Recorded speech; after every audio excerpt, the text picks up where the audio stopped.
We want to welcome everyone and thank you for joining us. We have recently started a sermon series on the book of Job. You know, some light, uplifting, easy reading for the summer. And although it is a very heavy book, and there's a lot that people don't necessarily enjoy to go through in Job, there's still so much more that God wants to teach us through this book. And so today we're going to look at the first two chapters, and we're going to discuss, as Rick referred to it on Sunday, the heavenly cabinet meeting, God offering Job up for what is taking place, and what Job 2:3 means when it says that God was incited by Satan to ruin Job for no reason, and just what that is. And there's going to be a few other things that we'll touch base on here, but we're excited to talk through this and to have a discussion. I'm joined today by Libby Anderson and you're not our new preschool teacher, but one thing that has developed recently is you're the interim kids lead, co-lead, whatever that position is right now. Interim co-lead. The co-lead. The interim co-lead with Colin. Colin would be very offended. Yes, we're co-leaders. Yes. So, but we're excited to have you on again. Yes. And also Pastor Steve and Pastor Rick. One of the new additional things that we're trying in our podcast room is we actually have a camera. So everyone could see during the introduction Steve texting. I'm gonna that's true. Yeah. Or maybe you were just looking something up online. Actually, I was, and I can I'll tell you guys what it is in just a minute. Yes. Yes. There was a buffer. Well, one of the things I've thought about is if we actually bring the camera into here. Yeah, DoorDash. Hey, if I get some, that's fine. But that'd be hilarious. DoorDash. We get the Bills Cup in here now. That's the Bills Cup. Yes. Oh man, yeah.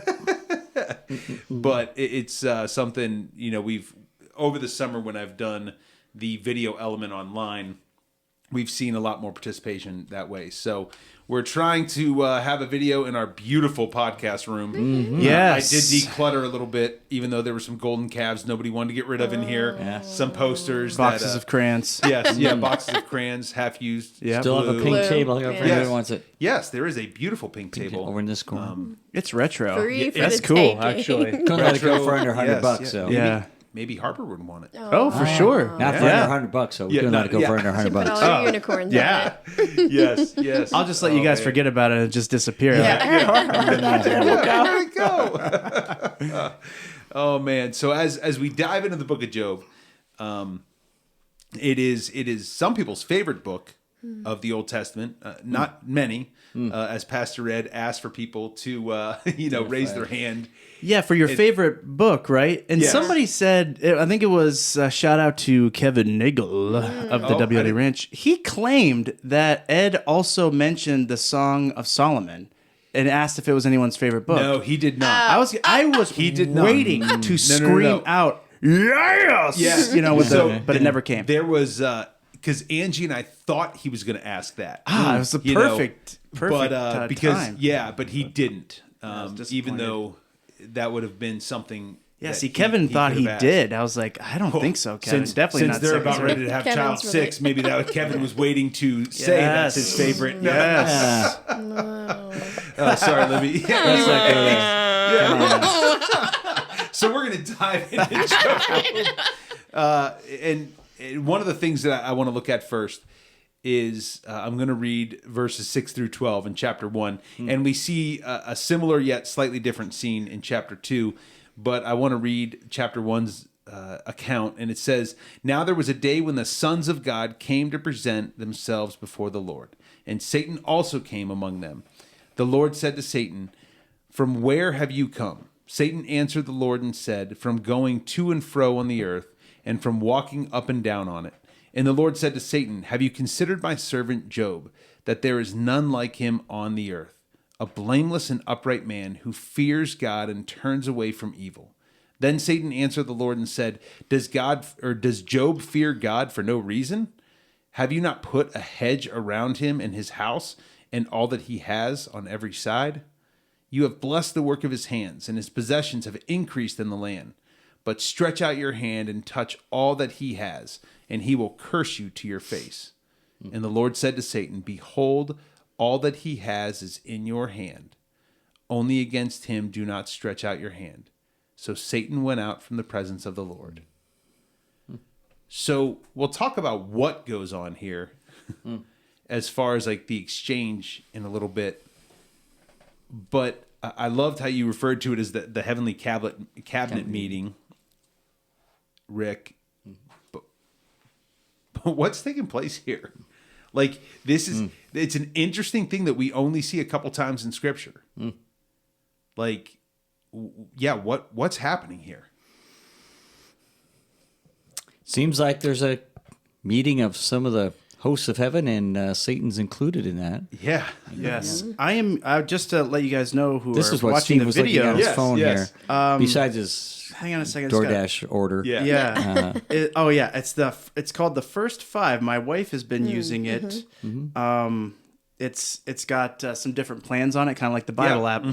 But one of the things they're currently doing right now is Job. Okay. So when she told me nice. that, I was like, "Oh, that's cool." So I kind of jumped on and started doing some reading through there and some of the discussion that comes up. So it's been pretty good. Yeah. But it's just interesting when I looked up, because I didn't have it when we first started. Yeah. But to look up that time, there's not many passages that allude to demonic beings being in heavenly places. Yeah. And they just actually had a reference to Kings when First Kings, when God's looking to confuse the prophets, and that's when another deceiving spirit was around the throne room. Yeah. And he said, "I will go deceive them." Yeah. I believe that was with Jehoshaphat was a part of that, because you're a big King Jehoshaphat fan, right? I like the guy. As I recall. Yeah. And Yes. was it Ahab? I believe it was Ahab. Yeah. Yeah. So it's just interesting. You don't see a lot of this, but I feel like with Job, you do get to glean some of just what goes on in the heavenly realms, because there aren't a ton of passages of Scripture that would allude to these type of meetings going on, and yet you see that clearly with Job. Yeah. But do you guys think he was called up there, Satan, or do you think Satan that's- just came along? I have so I'm many just questions. curious. Yeah. No, that's... Well, in the second chapter, it seems more like he was called, because it says he came to present himself before the Yeah. Lord. Yes. So I like, as I said Sunday, that the language carries a little bit more of he was required to come and maybe to give a progress report on how things have went since chapter 1, since the wager was given. So in chapter 2, it seems a little more clear that he was called up there. Yeah.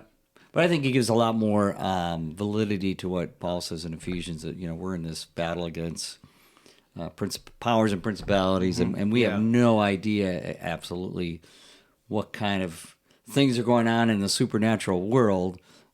We do know there's things like this that Job points out, and there's plenty of other stories in the Bible that tells us that there's a lot of supernatural things going on. Yeah. And so I think it's good to be aware of that. Yeah, it gives us a small glimpse of what is going on behind the veil. You know, that there is a constant, does God have a courtroom of sorts? I've read a couple articles about what that might have looked like, where he calls different principalities in for an accounting of what they're doing. Not that he doesn't know, but I don't know. Yeah, I don't understand. Yeah, it's one of those mysteries, but there is definitely an exchange going on. Yeah. Yeah, there's not a need Yeah. for him to find out what is actually happening. And I love how Pastor Ed said, when we unpacked chapter 1 the first week, it was God asked him, and Satan instantly went to who he is by nature, which is lying and deceiving. Right. He wasn't just walking around to and fro. He was Yeah. attacking. He was, like he was the lion that was preying on those of the earth. And so even what he said to God in that moment was not truthful, but God still asked him, and even though he knew what it was. And so there is an interesting thing of holding accountability even when the answers are known. And it's a question of why. Now, not that they in my human mind, it's like, why waste the time? You know, and so it's obviously not a waste of time if they're doing it, but it just it's an interesting thought process to try to like think through. Yeah, I think it shows a little bit. It just got me thinking, you know, that the angelic beings they're in a temporal being as well. Like we are, Yes. we are in a specific time. Yes. You know, and so are they. And they are beings that, just like man, need interaction with the Lord. Yeah. You know, it's not like they're in perfect union with God and are just like mind melding. Obviously, there needs to be communication, or at least these couple stories that we see lend itself, at least in my mind, and it may not work that way, but in my mind, it seems like, okay, the angels need, you know, some sort of like, hey, how you doing? You know, get out there. What is your job? Yeah. What are you supposed to be doing? Yeah, Are being you assigned. doing it? Yeah. Right. Yeah. Yeah. And for sure, and obviously the other thing is to not forget that God is like, he's not limited to just being in that check-in room. Oh, for sure. Satan is. Yeah. Like the Yeah. angels are. Yeah, But like that's not his only place he is, you know.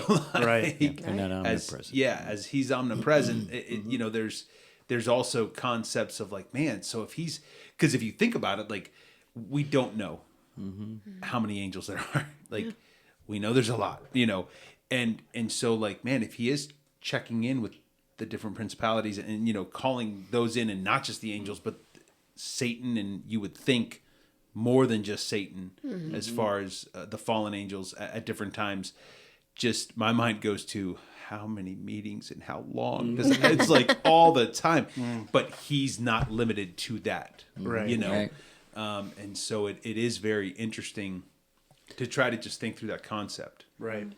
Yeah, the other thing it brings to mind is what Hebrews says, that we're surrounded by a cloud of witnesses. And here you have some angels, and who knows what the writer of Hebrews meant totally there, but just to think that as these, because I think these scenarios are still going on, that, you know, Yeah.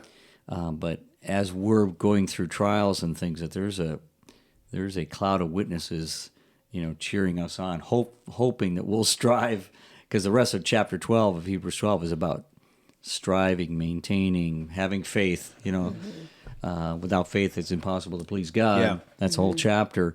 So it's just to think that there's a cloud of witnesses hoping that we'll do like Job did, that we'll persevere.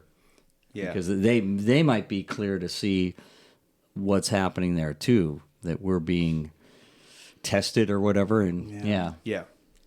hard to know. I gotta be honest, man. I hope not. It's weird. I I might be They're the debating other, our like, the life. weird person that immediately goes to like, why would you be watching? Everybody's watching Yeah, us. it's like, I was I like, think does God put up a everybody is. screen No, during, but yeah, like, I know, you know what it's I'm like, saying? watching us on the big That's where screen, my mind watching goes my immediately. life Like, play out. yeah, that's great. They're up there, but please don't watch everything. You know? Yeah. Oh, well, but I mean, there's definitely an accountability that goes with that. Like, Right, yeah. How much are they watching? Yeah. Yeah. That's just where my mind goes. And, I Jesus totally is our agree. advocate, so Satan is advocating against us all Yeah, the time. right. You know, and those Right. Yeah. they're discussing That's just where my me. mind would go, like, all the time? Yeah. We are always being watched. Like looking around.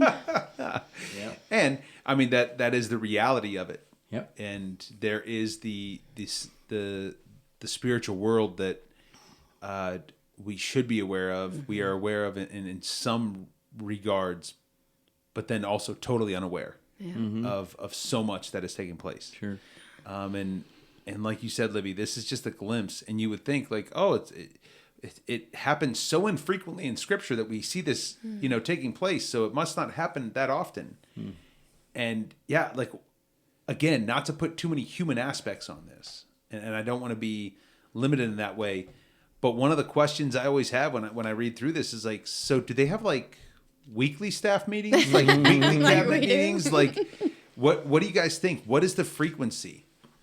And not that, I don't know, I guess just, yeah, like, does, you know, you mentioned that it looks like in chapter 2 that Satan is required to check in. You know, is that the case, or does he just show up when he feels like it? You know, he does nothing without God's permission. Yeah. Which we know. He's But under like, God's authority. yeah, just what do you guys God thought? wants him to show up, he'll show up. Yeah. Yeah, just to go back to the spiritual realm, at the ranch, I was talking about encounters people had with Christ, and Nathaniel's encounter with Jesus is the fact that Jesus sees him, when he's not even nearby. Like, he's showing his deity, but then he tops off all the things that he'll get to experience with, "Truly I tell you, you will see heaven opened and angels of God ascending and descending on the Son of Man." So what Jesus was promising, you will see into the second realm, like the spiritual realm, like, and that's going to affirm to you, which I think is just a pretty cool little tidbit. Because when I was first reading that, I was like, oh, that's kind of weird. But he's being allowed to view what is going on constantly. Ministering, yes. right, to the Son of God. Yeah, that we just don't see. Yeah. So, I think with Job, it definitely talks about, or at least lets us see into authority. God's authority. Yeah. Satan's authority, and how he couldn't do anything to Job for a long time because God had a hedge of protection. Yeah. So when you hear people pray that, I've often thought, man, does this student know why I'm praying that? Where that comes from? This where hedge of protection. What does that actually mean? And it really does come from Job. Job is, I think, one of the only passages that really does talk about it, and it shows that Satan really couldn't thwart Job in his life while God was putting that hedge of protection on, and then removing it. And that shows God's authority to protect and to release us into demonic attack, I would say. In the physical world attack, because Satan was able to enact with the physical world, which I think this Job shows us. To cause, to cause the misery, right? And it also, like, not just that. I mean, obviously there were some attacks by Satan on Job or by other fallen angels, and they realized there was the hedge of protection, or it was the visible, like Elisha asking, hey, God, open his eyes so my servant can see, the servant that's thrown a fit. How are you sleeping? What's going on? We're surrounded, all this stuff. And he's like, casually just says, open his eyes. And then all of a sudden, he sees the spiritual realm of what's going on. And then they just walk through. Yeah. Right.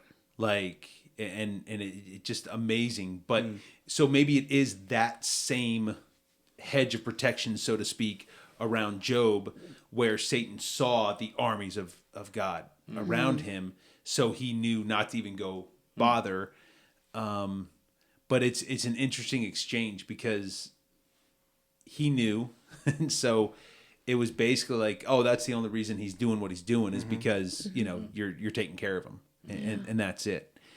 I want to transition a little bit into this exchange because at whatever frequency these meetings are happening, at whatever frequency, the exchanges are taking place, there's an interesting thing where in both chapter 1 and chapter 2, we see that God is the one that offers Job up.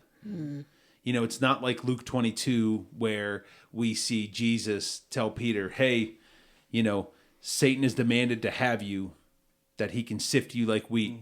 I'm praying for you, buddy. Which those are the prayers that matter. I don't want to make light of Jesus praying for you. Don't make light of Jesus praying. But he says nothing about a hedge of protection around him. Right. That's true. Now, his prayers, absolutely vital. But in that regard, when we do see behind the veil a little bit, we're given this Satan, at least the way Jesus talks about it, is Satan has gone to God and said, I want to sift Peter. So that makes sense to me. That the evil one going and asking for permission to sift people and to attack, or just doing it, and then if God's wants something different, he does it. But it's totally different that, like, God offered him up and was like, hey, have you considered, like, taking everything and ruining this man? I'd love to hear your thoughts. And maybe I'm the only one that, like, I don't want to say I struggle with it, but man, that's a whole different way to process. Yeah. Like, how do I process the struggles I'm going through? Yeah. I think Libby has the answer to that. Yeah, right. Absolutely. I was one of those, I saw it in the outline. I'm like, oh, no. Let somebody else. Because it is a hard thought. But I have to know, and I guess I don't understand. You know, I don't. Yeah, We don't understand. But I have to know that God is the only one that really knows our soul and the depth of our faith. Yeah. And if he really knew Job, he already knew the depth of his faith. He knew how much he trusted God. He knew that he was not going to question who God was. Kind of. Yeah. Well, yeah. He I knew know. the I mean, he outcome. does. But that he would not abandon his faith. Yeah. Despite. So he knew the outcome before the trials. We're allowed to have trials because it develops our faith and develops our perseverance. So God knew the outcome already. And so is that why? So sometimes we are allowed to go through things, not necessarily even for us, but for those around us, watching us, and it develops their faith. Yeah. So with him knowing absolutely. the outcome, did he say, this is for the good? You know, God works all things for the good of those who love him. And so is this, you know, kind of sacrificing his comfort, because God's not about our comfort, he's about our holiness, you know, and so he allows really hard things in our lives to develop the holiness in us and our witness to the people around us, all for his glory. Right. And it's a hard, Yeah, I think it's a hard one. to go off of what Libby said, it's definitely God's sovereignty, and he's almost setting, in my mind, he's setting the devil up, you know, because and I think he's reminding the devil that he is sovereign and kind of is going to put him in his place, because Satan is the enemy of man, and here's a guy who's really doing well and showing Satan, you know, that Job's faith, and yet even though you thought he would fail, he did not fail. You know, and I think that's important. That was important for Satan to see, and that's important for us to be reminded again of God's sovereignty in those moments. And though it may not seem for our good, it's ultimately for God's good and His glory, because even though we know the end of Job's story, it's still very difficult to see what God allowed, you know, to his family, to him physically. And even though things were somewhat restored, he still had great loss that I'm sure he was never going to be the same, you know. But because of God's goodness and sovereignty, he did provide Job with things at the end. But I had to come across a really neat quote when I was doing some research on this, but it says, "But we must know that God's end in this large grant was not to gratify the devil, but to glorify himself by making Satan an instrument of his own shame and infamy." And that was just a good wrap up. Yeah, this is one of those things where the sovereignty of God is a mystery to us in this sense that he would have never offered Job up if he did not already know the outcome, which is hard for us to wrestle with, because we want to think Job did have choices there, right? And he did, and yet at the same time, God knew how Job would decide, how he would react. So God wouldn't have offered him up. And we don't know about, you go back to the Peter story, we don't know how that, we don't get the glimpse into that like we do of Job. Absolutely. So we don't know what went on in the heavenly realm when it came up. Now, could God have incited Satan in that case to say, "Have you seen my servant Peter? You know, you can do this and this to him, but he'll come back to me." Again, what Jesus said to Peter, he'll fail, but he'll come back. Yeah, and Jesus told Peter that ahead of time, so there was no doubt what the end result was going to be. But did Peter have choices in there? Yes, but Jesus already knew what he was going to decide. Yeah. And yet hopefully that was comforting to Peter to hear that in the back of his head after he denied Christ. I'm sure he must have really played over those words of what Jesus said, Jesus said, "I will return," you know, he'll strengthen the brother. So who knows what went on in that scene in the heavenlies, but you could actually see maybe the reverse happening, that maybe God was inciting Satan in that story. Yeah. You see my servant Peter, I don't know. Yeah. We were not told. Yeah, that's Jesus very true. knew. So how did Jesus know? He knew. He Yeah. knew. Satan's asked to sift you, so it seemed like there was some kind of, again, heavenly meeting where Satan's asking. He's asking for permission Yeah. again, which Yeah. he needs to. So, yeah. And whether that was revealed to Jesus on earth when his time of prayer with the In the Father, garden, maybe, the yeah. angels ministering to him. Sure. Not in a gossipy way, but obviously the angels ministering to him might have been in the Right. room when the Yeah. the ask was made. Yeah. And the Father said, "Hey, pass this on so the Son can pray." Yeah. For Peter. Yeah, and in God's sovereignty, he used Satan to kind of make sure things happened. It was looking at I did for the Judas, encounter we yeah. talked about Judas. Sure, Yeah. right. And a matter of fact, in Matthew, the religious leaders, they say, because of the festival, we don't want to riot. We're not going to do anything. Right. Absolutely. Then Judas shows up. I Yes. can give you Jesus. Makes They it change their opportune, minds. right? Yes. And I think God, again, uses Satan as his tool to refine us. Yeah. Those of us who are his children. And he uses Satan to execute his ultimate plan. Satan is all through Revelation. I mean, Yeah. God's got plans for him, Yep. Yeah. and he's going to use him for his glory. Yeah. So it's interesting to see. I think he's again using Satan here, whether he's baiting him or inciting him, for his glory and for our good. God was thinking about all the people that would then be sanctified through Job's story Yep. that we get to read. Absolutely. Yeah.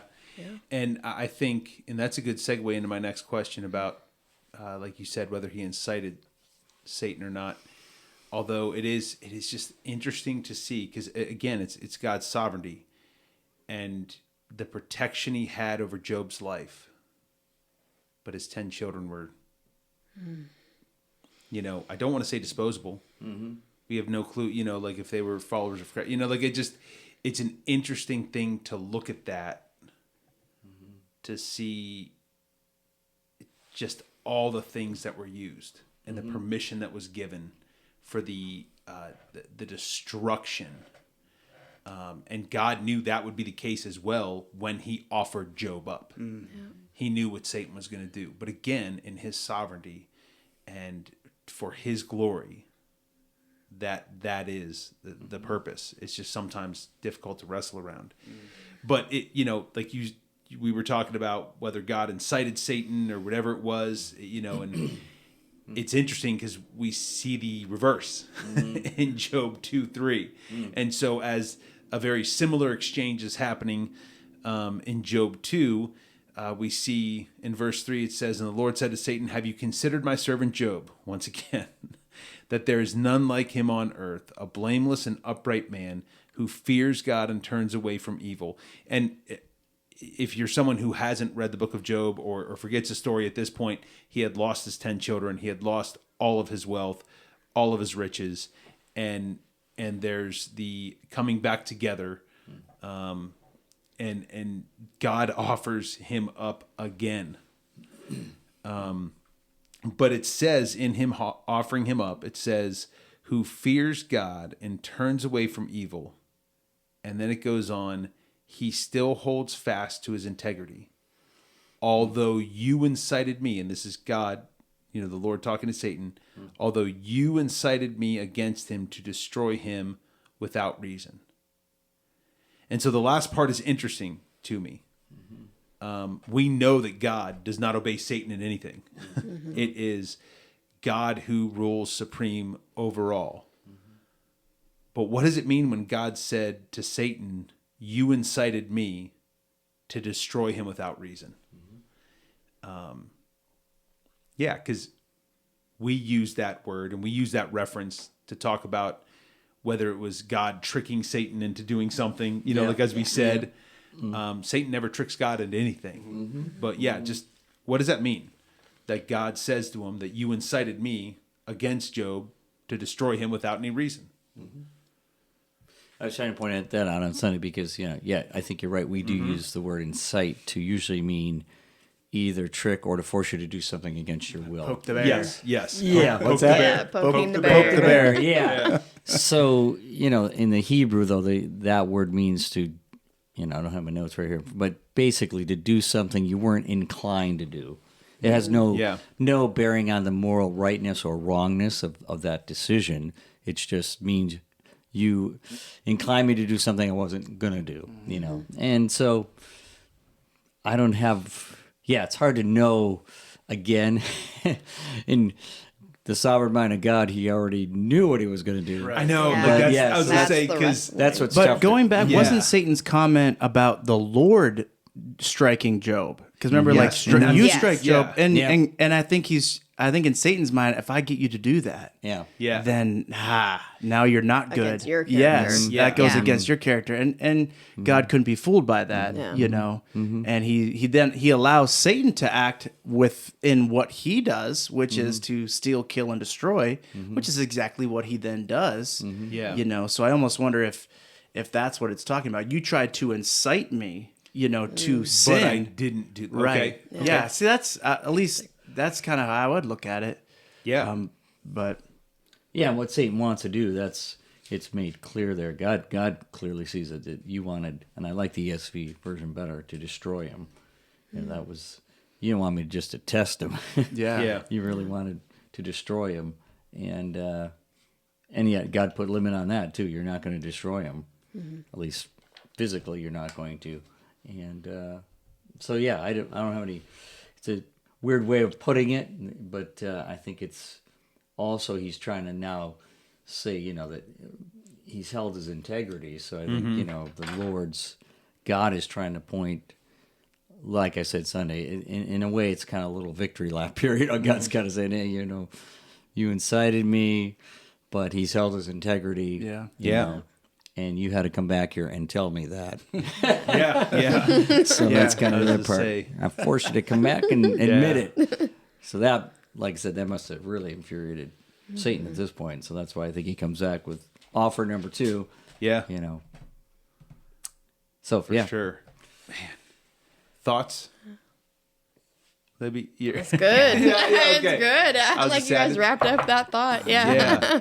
It was is good. interesting just to see these exchanges without repeated similar exchanges throughout all of Scripture. I mean, we see a little bit behind the veil. We know that the spiritual realm is so active and so much more is taking place than we understand. Right. But it's just, Job does give us that insight at the beginning of those exchanges that are happening between Satan and the Lord, which is interesting. So one thing that you did a very good job of not going down the path of, low-hanging fruit of making easy jokes, Rick, is when we jump to, It was I a can tell good you a few decision. right now. Yeah, I It can was tell- a good yes, it was a decision. good decision. Yeah. especially since Libby's there. Right? Yes. She's got that great laugh. Yeah, we don't want to lose our female audience. Yeah. But Job 2:10. Job's wife is Mal's gonna go there. introduced. No. I'm going to be good. But it says, but he said to her, after she said, "Why don't you just curse God and die? Just be done with this." And we don't know the tone. Yeah. Just like There texting could today, have- we don't know the like, tone that's coming yes. across. And you, like you If we have said, Libby practice it now, maybe we would get the tone. Yes. You want to practice that, there's Libby? Yeah. a lot of us. There's a lot of us that probably feel like it was not a good tone, but there could have been genuine concern. The man that, whether she loved him or not, you would sure hope there was love, especially if he was a righteous man, that there was no one like. And hopefully And the she one didn't that- like him just for his wealth. Yes, Well, yes. Like some There's of our that. wives Yeah. married us Gold for our money, digger. Steve. We know that. Or our beauty. Or our beauty. Or our beauty. Our muscles. Yeah. So when she Count me out. said, why don't you curse God and just die and be done with it? There probably was, at least in part, a desire for her to see her husband be put out of this misery, to stop the suffering. And again, you pointed out she's a mother that just lost 10 kids. Right. Yeah. Suddenly. Yeah. So forget the wealth. Yeah, she lost all her wealth. Right. She lost her 10 kids. In one fell swoop. I can't. And like in that, she is already crushed beyond a point that we can even try to wrap our minds around. And so there is the possibility, I would say the distinct possibility, that when she said that, it was just as much out of concern. Because never once do we see, have you thought of my servant Job's wife? She could have been a very godly person, but again, there was a lot of suffering that took place. Yeah. You know, in anyways, Job's response, but he said to her, you speak as one of the foolish women would speak. Shall we receive good from God, and shall we not receive evil? In all of this, Job did not sin with his lips. So it's real easy for us to say, shall we receive good and not evil? But actually living that out, like, yeah, unpack that a little bit. How could he and how are we called to put that into perspective, that even the suffering that we go through, even if it's not, like, we're talking about suffering, not dealing with the consequences of our own sin, you know, For things we don't understand. but suffering, how do we have that perspective of, should we not accept evil? You know, if we accept all the good. So this is something that I had a deep studies in, especially after my first miscarriage. Yeah. So you're in the depth of losing a child, and no matter at what stage, it's still losing a child, and absolutely questioning God. At the time of my first miscarriage, I was not following Christ. I mean, we had 2 babies, and I was dragging my husband back to church, and I can say this because Steve will readily tell everybody. Yeah. I mean, he's open about it. He's very open about me dragging him along to church and said, we're going back to church. And then, you know, I'm thinking we're getting our lives back on track, and we suffer this, you know, catastrophic miscarriage with our 3rd baby. And I had to wrestle with that. Like, do I accept good from God and not this? And it brought me to my knees. You know, I was in depth of, you know, dealing with depression and not being able to function and not being able to, you know, feel like I can even breathe, you know, some days in this deep grief. And in that moment is where Christ met me. In a very real, very amazing time where he physically held me through those moments and carried me through. And it was in that I surrendered my life completely to Christ. And that was a process, you know, to walk through that grief. And then unfortunately, 5 years later, we suffered another miscarriage. We had Twyla, and then another one. And I was able to walk through that a little differently, with hope. But not that it hurt any less. Not that it hurt but you knew, any less. But I knew that Christ would carry us through.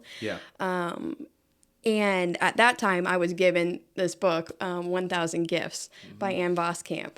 And it's learning a daily discipline of gratitude in all things. And how God works all things for the good of those who love him. And so I can now look back and see, it's always, you know, hindsight's 20/20. Oh yeah. But being able to walk through those, I can see that the hardest times in my life, where we struggled the most in our marriage and we lost babies and we've been through more surgeries than I can count at this point, where God has physically taken me off my feet and maybe depend on him. But those hardest moments in my life were where I've been the closest to Christ. Yeah. And I can be thankful that he allowed us to walk through those. Because of those hard, my husband gave his life to Christ.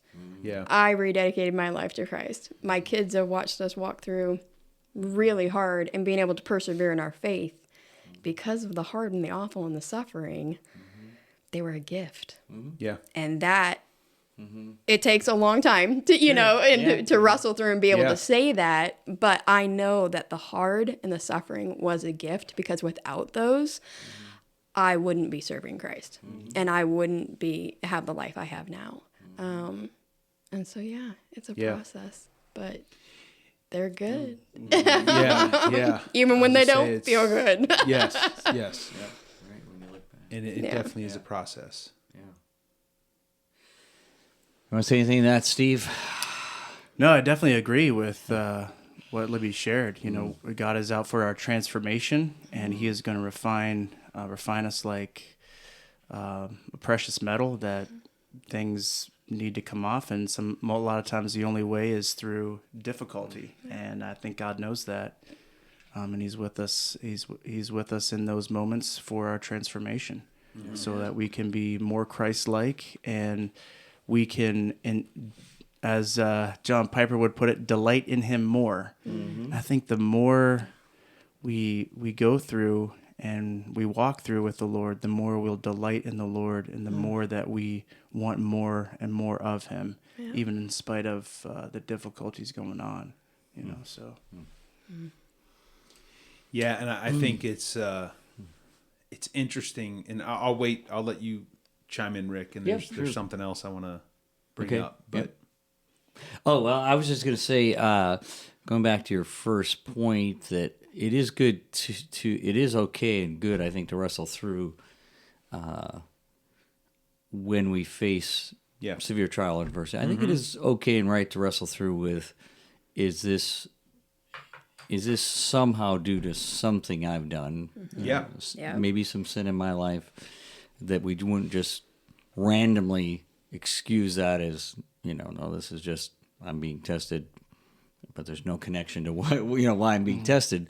I think it's good. That's why when we're reading Psalm 39 today, I think, even the psalmist realized, and that's David in this case, he's connecting, God, I am suffering here because of my sin. I know he's still asking, hey, would you let up a little bit? I know what is happening, but if you could ease up a little bit, that'd be really good for me. But I think, the harder times are the things when you can't, the dots just don't connect. And I think that's the unique thing about the story of Job. And now we're going to see that for the next 37 chapters, where his three friends just cannot let go of the fact that there must be some sin connected here. And if you would just deal with it, your trial would be over. And yet there's definitely points in all of our life where it's, God is testing us. Consider pure joy is when you're tested, and because perseverance is developed. Well, you can't develop perseverance without going through trials and testings. Can you find out what your true source of love for God is? Is it based on things He's given you and blessings, or is it based on you just love Him? And there's no way to get to that somehow without. And of course, the other thing is, it doesn't set up. It's trials and testings don't necessarily make us more mature and persevere, because they could, there's plenty of people we could think of who it went the other way. They're like, hey, no reason for why this is happening. Why should I trust God anymore? I was doing the right things, and here this comes. So it's responding rightly to the trials that really make perseverance grow. But the potential is there equally, and that people might not respond in the way they should. And I think this portion of Scripture, and I've said this plenty of times on here, and it was a non-Christian that I first heard it from, but adversity doesn't build character, it reveals it. And so it was even in the midst of having the hedge of protection around Job, and he was doing what he needed to be a man of godly character and build into those in the good times. and that's why God could even offer him up. And so when everything came crashing down, it did grow him. It helped sanctify him, but more than anything, it revealed where he was, as well. And I think that's a good thing to keep in mind for us, that, if times are good, well, or if we believe God's not going to allow this to happen to me for my destruction. Yes. It could lead to that, but since he's not going to give me anything above which I can bear, no temptation will be coming to me that I cannot have a way of escape. With his power. Yeah, so I think I got to remember that as I'm going through a trial that I can't even connect to anything. I got to remember, God, it is possible for me to come out like gold in this, like refined like gold, but I must believe that there is a way of escape by trusting in you. And I can't get to the fatalism part that Satan wants me to get to say, you're not going to, there's no way you can overcome this. There's no way you can come out of this with your faith.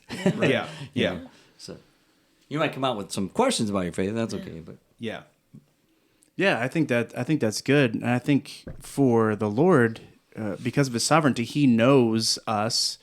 So even for those who face trial and it shipwrecks their faith, so to speak, I think that's even revealing to them, where their faith is.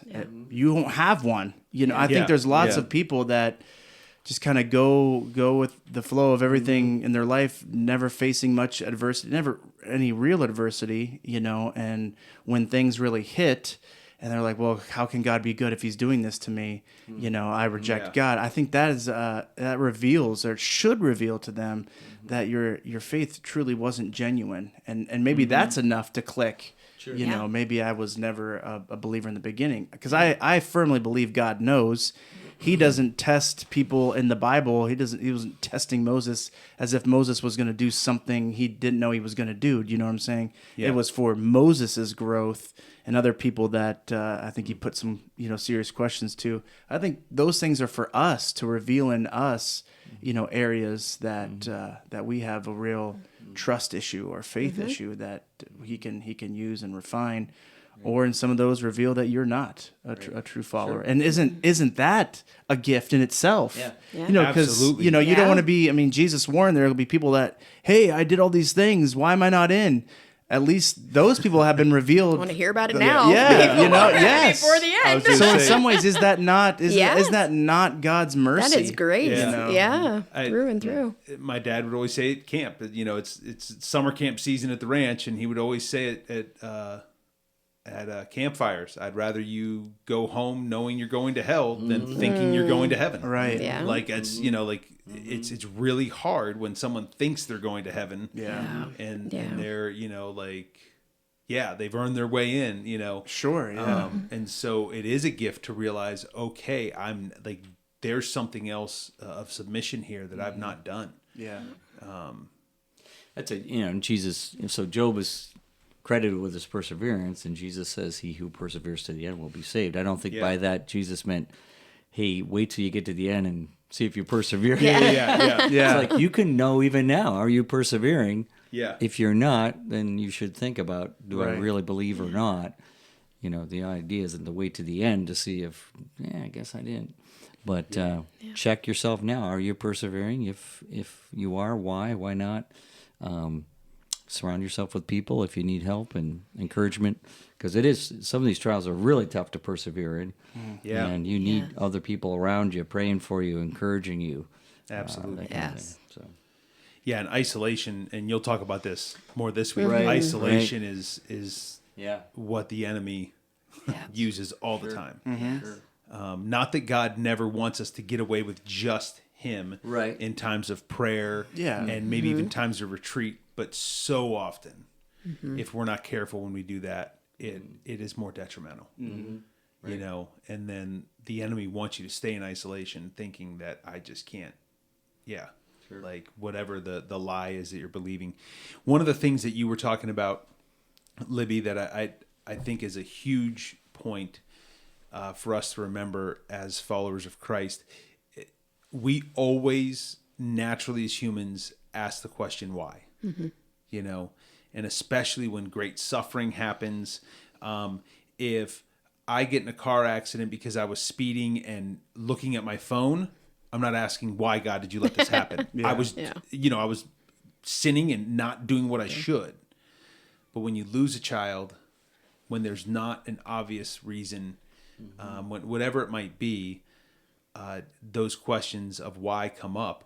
And yeah, those questions come up, but there's no evidence except for, if Job did write this account until well later that he realized that this exchange was even happening. Right. But in the midst of any of that, that never gets answered for him. Yeah. And I know that especially like as Angie and I walked through a miscarriage as well, like that question came up a lot. Mm-hmm. And I still don't feel God's given us an answer. I've stopped seeking it. I'll say that because I realize, one of the things my counselor reminds me of a lot is, demanding the answer of why is one of the most overrated, stupid things you can do. Yeah. It's not bad to ask. It's not bad to seek God on that. Yeah. But to demand that he explains his sovereignty is just not going to happen all the time. You wouldn't understand it if you tried. I know. Exactly. And if you did, is he really worthy to be God? Yeah. It goes down a whole nother rabbit trail. Our head might explode if you try like that.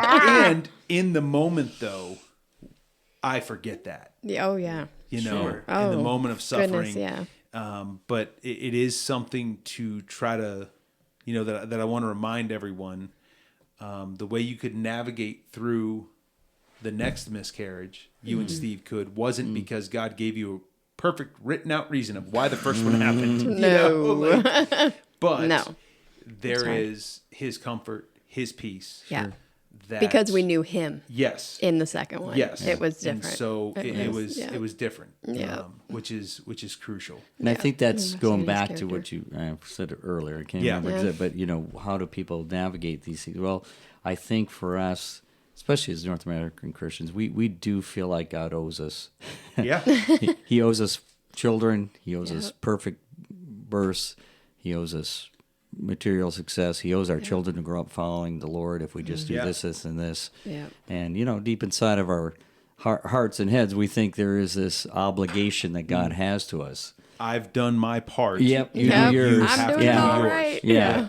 So I think the more we can untrain ourselves to think that and just remember that God owns us, not owes us, and that he's and that anything from us that we just have to ultimately trust is from a God who loves us and who has our best at heart. And we may never have the answers for some of these things. And Pastor had said that the first week, so don't. Yeah. And Job never gets any answer, really. Right. Yeah. He just gets a boom. There it is. Here's what I've done. Yeah. What are you asking me? Yeah. Forget I ever said anything. Yeah, I know. Where were you? Yeah. We'll get to that. I spoke too soon. Yeah. Anyway.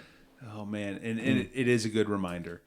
Well, thank you guys for joining us and contributing, because there's definitely. I do want to add your last question, because I think it was a good one, and I think I want to clarify that even on Sunday, because I think people can walk away with this about where it says you didn't sin with your lips. Job didn't sin with his lips. I just hear people saying, he probably was cursing God in his mind, and but that would equally be sin. Especially by New Testament sin. Just if you thought it, but you didn't say it, it's still sin. Yeah, I think you got to go back again to the author's intent there, and the setup was what Job would say with his mouth. Yeah. His lips. That was the setup, that he would curse you. So the author's just basically reflecting that he did not do that. With his lips, he's making no comment on what he thought or didn't think. So I think some of these people who try to interpret this as, they're trying to say he thought evil things about God and was cursing him in his mind. He just didn't say it with his lips. That's not the author's intent here. The author's intent is to simply comment on the wager itself, which was he would say with his lips, curse God and die. And he would curse you to your face. And the author's saying he did not do that. Yeah, and we also know, and you made a good point of this, he was not sinless. Right. Like he was human. Yeah. Right. So he was sinning in whatever way, and we're not given how he was sinning while he was on the ash heap. Yeah. But that did still take place. Sure. But like you said, what was said in the wager Right. did not take place. Sure. And amidst all of it. Yep. Yeah. Just wanted to clarify that. Yeah, no. And I think that's good. Yeah. And we don't need to speculate how he sinned or whatever. But yeah, he was a man that was a very righteous one and blameless, and you know, God, and he proved that. He proved true.